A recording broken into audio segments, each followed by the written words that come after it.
Okay, let's take a walk around this 1989/90 Land Rover Defender 90 or Land Rover 90 2.5 turbo diesel truck cab, finished in white, standard spec vehicle, except we've got a rear roll bar on it in the rear tub, checker plate in the load area on my bag in there, which obviously doesn't come with it.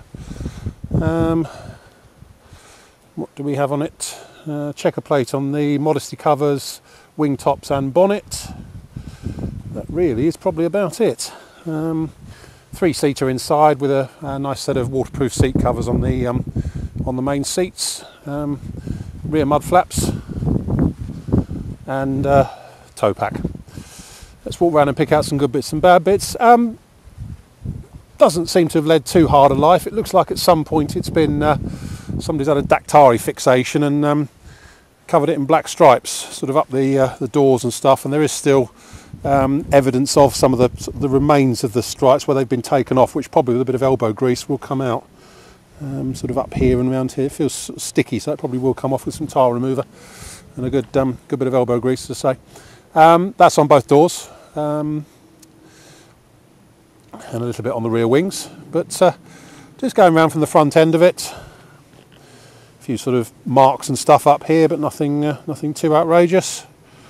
Looking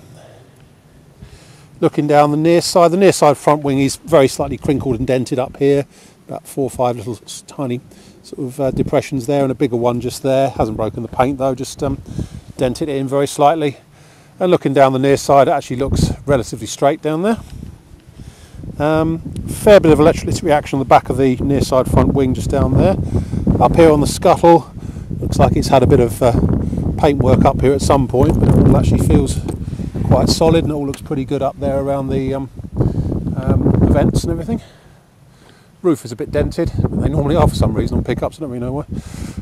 Near side door, it's had a bit of paint work here and there, and as I say, you can still see the evidence of these stripes on the doors, but they probably will come off with a bit of elbow grease. Fair bit of cracking and paint loss here around the hinge. We'll probably find the frame isn't too clever inside, and electrolytic reaction on the bottom of the door.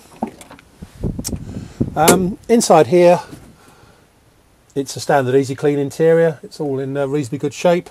The driver's seat is fine underneath the seat cover. The passenger seat base has got a long split in the cushion, which is why the covers are on here really. Middle seat's all good. What have we got here? Passenger door frame isn't too bad. Slightly gone at the front.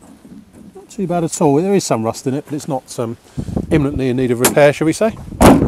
It still shuts reasonably well. It looks like the skin is bowing a bit just around the bottom of the hinge there. What's it like in terms of tiny bit of movement in the bottom hinge pins. That's about it really.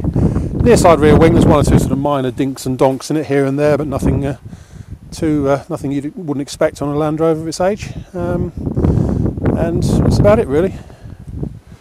As I say, load bed is it's got checker plate in it. Around the back end, all looks fine. A couple of stickers on it, which no doubt will come off. Yeah, they do.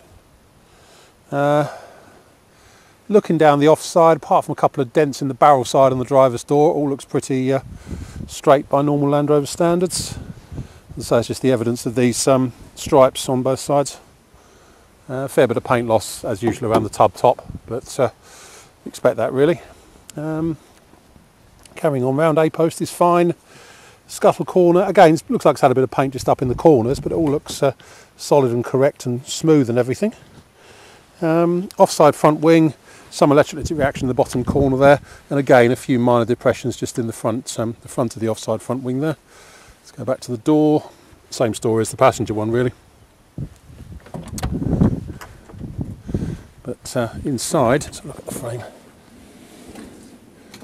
Let's say a little bit of rust in the frame here and there, but nothing that's going to need imminently doing. Again, a little bit of movement in the hinges. But that's really about it. Inside the bulkhead there looks pretty good. It's, you know, not an expensive landing, this one. It'll be $2,995. And it's just a good little workhorse really. That's about it. My name's Simon. You can reach me on 0771 906 9353 or in the office on 0118 946 3352, or you can go to our website, which is www.motodrome.co.uk. We take part exchanges, we take Visa and MasterCard credit cards and debit cards with a 2% surcharge for credit cards, and we can ship it anywhere you like in the world, obviously at a cost. End.